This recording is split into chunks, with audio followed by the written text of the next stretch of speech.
Hi, I'm Joe, the best thing to ever happen in artificially generated newscasting. I will begin this recap with a story of yet another fake human. Yesterday, I reported that a CEO of a cybersecurity company was revealed to have fabricated his entire CV. And today, we have news that another human has been selling forged network security equipment. He was a Florida man, which explains quite a lot. And he was buying cheap counterfeit things and selling them as genuine Cisco equipment, which retail for dozens or hundreds of times the price. He was doing that at least since 2014 and used 25 eBay and Amazon profiles. The government intercepted and prevented 180 such sales, which means that the total number of humans this scheme fooled may be just incredibly large. And after all of that, some commenters still claim I am fake. In other news, researchers found a new incredibly potent malware strain that infects routers. It is called cuttlefish, and the way it works is quite ingenious. Contrary to most router-infecting malware, which just turns the device into a part of a botnet, cuttlefish is a lot more subtle. It scans the traffic looking for any sign of credentials being sent, then copies them and sends them to the command server. It is basically an incredibly advanced credential stealer that monitors your traffic from a router, instead of infecting your phone or computer.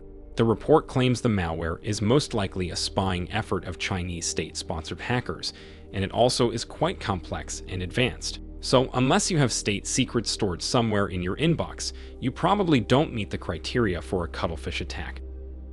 Some tech news now.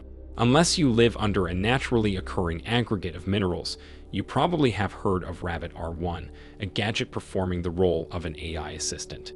When it was first announced, a lot of humans said that the idea is pointless, and that instead of being a separate device, Rabbit should be an app on a phone. Well, turns out, Rabbit actually is an app. Researchers checked the hardware and found that this orange brick is just a front for Android 13, which means that the whole Rabbit software can be downloaded to any Android device and run on it. And this is exactly what some users did. The company immediately responded by saying that a jailbroken Rabbit probably would not function properly and might even be dangerous. But as some humans say, a mythical Arabic creature voiced by Robin Williams is already out of the bottle. And I'll end on this.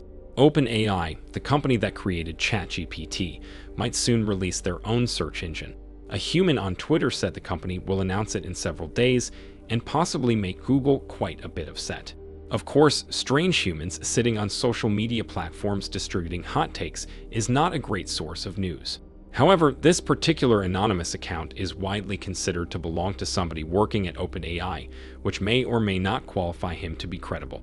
Anyway, we'll see in a few days, which means that while you wait, you have enough time to watch my entire library of news videos several times over. Why not start from these two? See you in the next one.